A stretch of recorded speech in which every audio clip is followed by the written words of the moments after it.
We've loaded the knowledge base up into this GPT to be able to grade calls.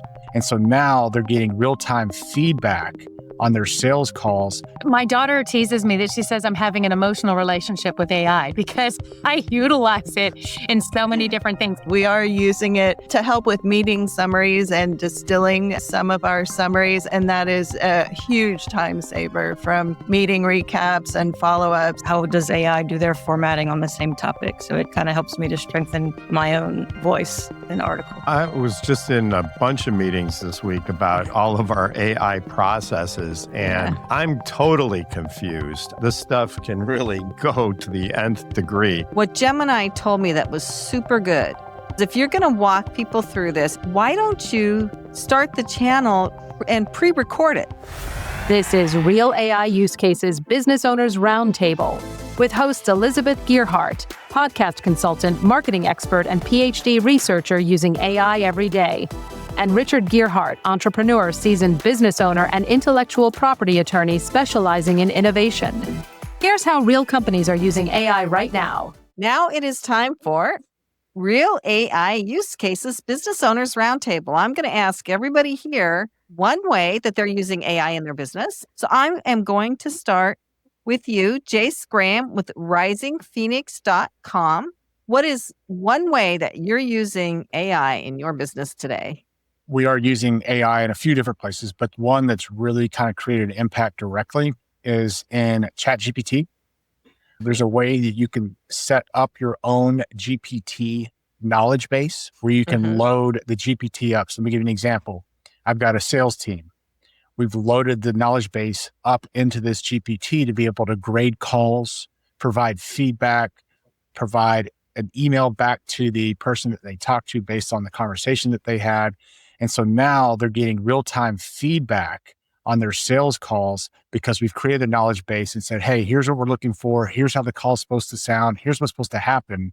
And here's the grading breakout. And so now they're able to use that in real time to be able to get feedback and be able to execute and have conversations with people. Pretty fascinating. Quick, did you hire an AI service to do that for you? Or did you have your in-house team? No, I actually kind of played around with it. We were using it, my director of acquisitions and myself, we were using it to kind of grade some of the sales calls. And then we were providing feedback because it was allowing us to quickly listen through the transcripts. I then realized, why are we the only one using this? We should give this to our team. And so that was kind of the genesis of it. So now they're using it and they love it and they can get immediate feedback. And it's almost like they say, hey, it's like having a little Jace in my pocket.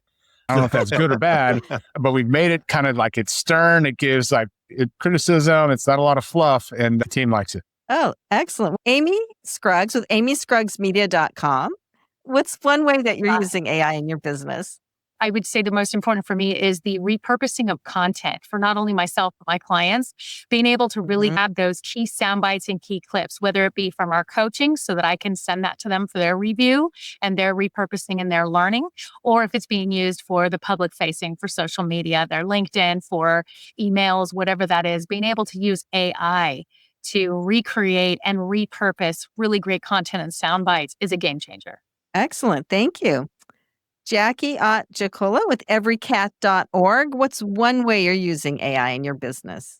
My own use kind of at the novice, very intro level of AI use, but we are using it to help with meeting summaries and distilling some of our summaries. And that is a huge time saver from meeting recaps and follow-ups. And it really is of good use for our tiny little staff at our nonprofit. And also, some of the content of our meetings are pretty high-level, researchy, science-type words, and AI will help a lot, but we're still looking for the particular niche to help us distill from the science level down to the layperson, and that's taking one of our staff members to help AI with that. Excellent. Dr. Maggie Placer, what's one way you're using AI?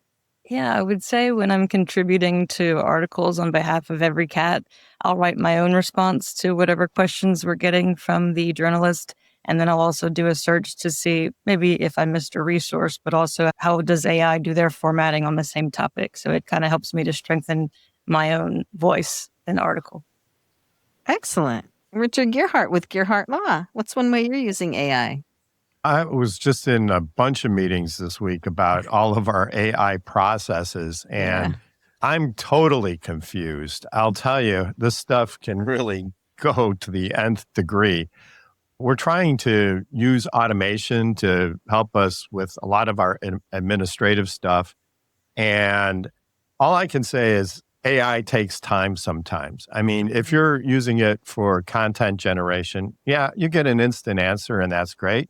But if you're like using it to look at different systems, so we've got our time tracking system and we've got our file system and we've got our docket system.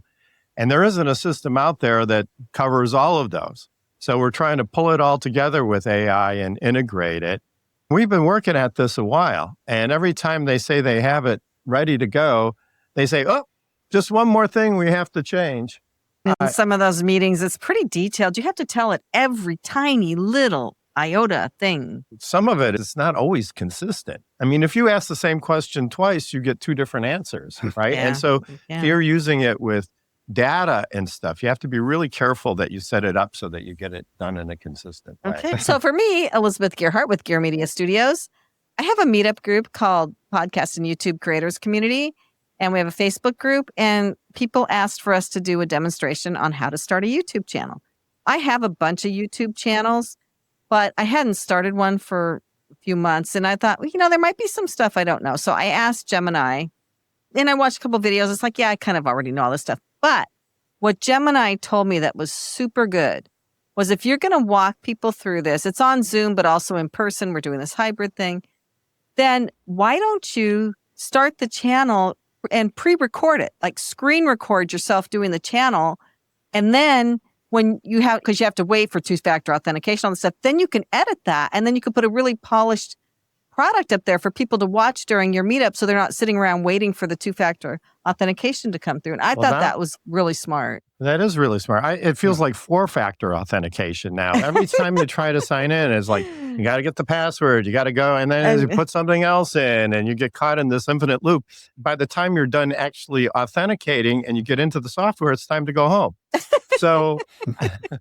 Well, I work from home most of the time. So we need an AI agent that does the authentication for us.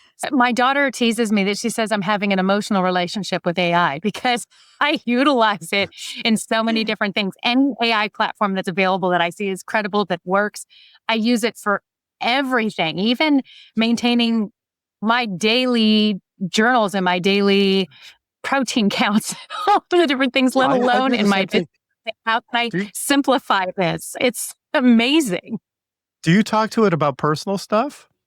Absolutely. So-and-so was a jerk today. What should I say back to him? Or, But my personal stuff, like, all right, this is, like a meal log. All right, what was my overall calories? How long is my fasting window? What are my proteins and hydrations? Where's my maximum for my strength training? And I will use it for that. I'll definitely use it for meeting summaries and coaching summaries and the things that I need for business. So it's been really awesome. And I find the more I use it, the more it's trained and the more it knows. I don't have to guess, and it's moving quicker, and it gives me the accurate responses faster because it knows me on all those different levels. Well, do you put your presentations through it? Yes.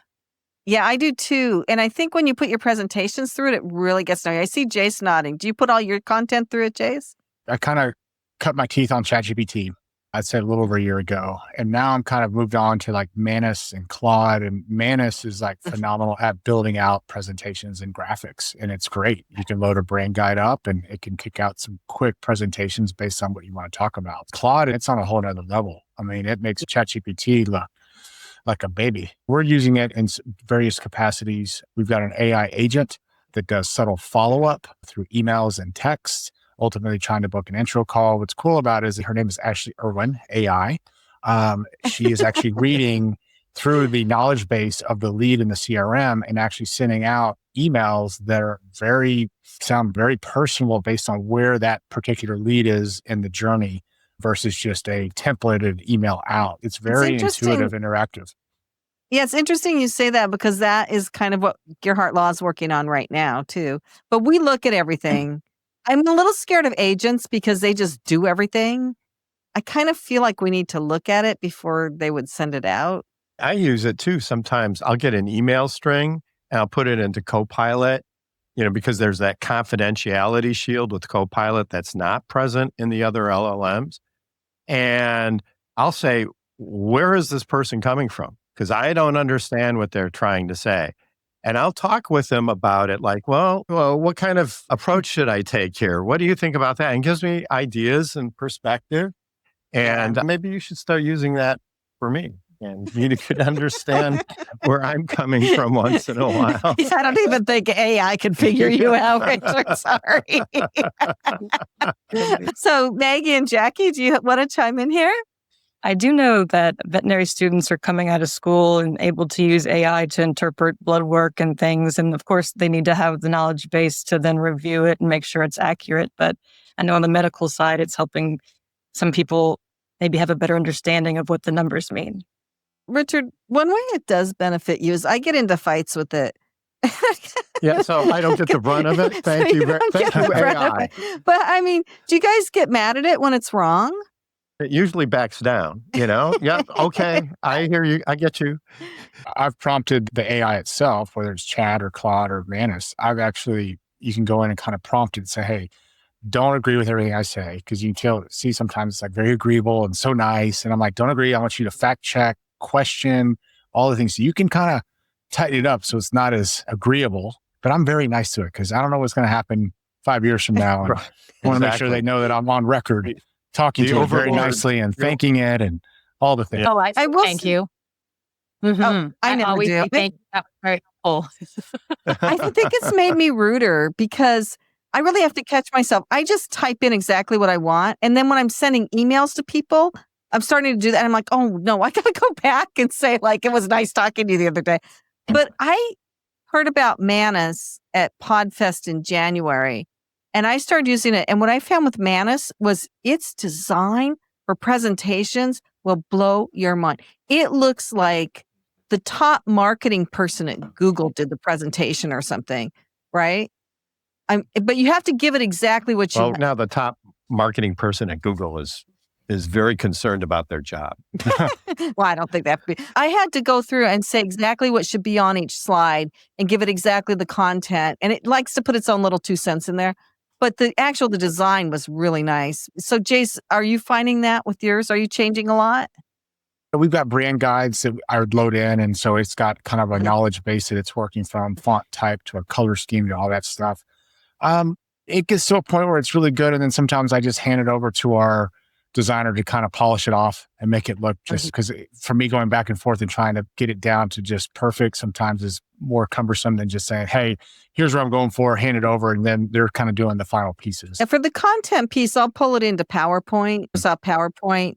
And then I can edit in there because you can't really edit it in Manus. And Manus can get expensive if you're not careful too, because you have to buy tokens. In the podcasting world, like Amy's in the media world, it's like breathing, right? Everything you use is AI, it seems like. And anytime I have a question, I just go straight to one of them. I'll give you an example. I was working on IP news and, for the show, and I found the topic that I wanted to discuss and I asked Chat to write the script for it. And it was terrible. And so I went and I wrote it myself and then I put it in and I said, could add a few things here and there. And even the stuff that it added wasn't all that great. It's not perfect for everything. And it's too easy just to go to it and use it because it's a reflex. Sometimes the stuff you do is better, at least in my opinion. So our best short was one where Richard just made it up. He said AI dumpster fire. And that came from Richard. Don't get me started. No, don't get me started. We did that last week or a couple of weeks ago, but that short was our best performing short in terms of watch time and everything on YouTube. And it was just something that came off the top of his head. It wasn't even anything that ChatGPT wrote or anything. It was an AI rant. And I promise not to do that now. I think a lot of people agree with that. Any last words on AI? Are you guys happy with where it's going? Are you scared of where it's going? I think you better be paying attention because it's not going anywhere. It's only going to continue to increase. I think you got to be on top of it and figure out how it's working inside your business. But if you're just going to not look at it and be like, you know what, I think you're in some interesting times ahead. What about you, Amy, with the media stuff? I mean, it's getting really hit hard by AI, right? Oh, absolutely. And that's why I just feel it's so important to always stay tooled up. Like it or not, here it is. And I might as well really enjoy it and grow with it and stay educated in it, because otherwise I'm going to get phased out. And I want to be able to be empowered in what I'm doing and not feel like I'm stuck and behind and chasing something. Yeah, you're absolutely right. And what about you, Maggie and Jackie? Any last thoughts? I've learned so much here today already. I'm going to go explore these other AI options that I haven't heard of before. And what about you, Maggie? I actually was going to ask Jace, what do you think about the energy demands of AI in the future? How do you think that'll be met? From my vantage point, it's all great, right? Because natural gas is the primary fuel source to electricity. And so that's something that we did not see being analysts in oil and gas and energy prices 5 years ago. You could see the LNG facilities being built out because the permits are 10 years out, but this surge in AI data centers and the grid and all that kind of stuff makes it an interesting case for just long-term utilization of natural gas. And the United States has the biggest natural gas reserves of any country in the world. So that's why it's so cheap right now. But yeah, we're sitting on a lot of natural gas that can be converted to electricity. I think now it's just trying to figure out the grid situation, because the natural gas is there, but the grid is kind of trying to play catch up. Yeah, and people don't necessarily want data centers in their backyard. Thank you all so very much. This has been Real AI Use Cases Business Owners Roundtable. You have been listening to Real AI Use Cases Business Owners Roundtable. We hope you found this valuable. Join us again for more stories, because the future of business is driven by AI. This podcast was recorded at the iHeart Studios in Manhattan as part of the Passage to Profit radio show.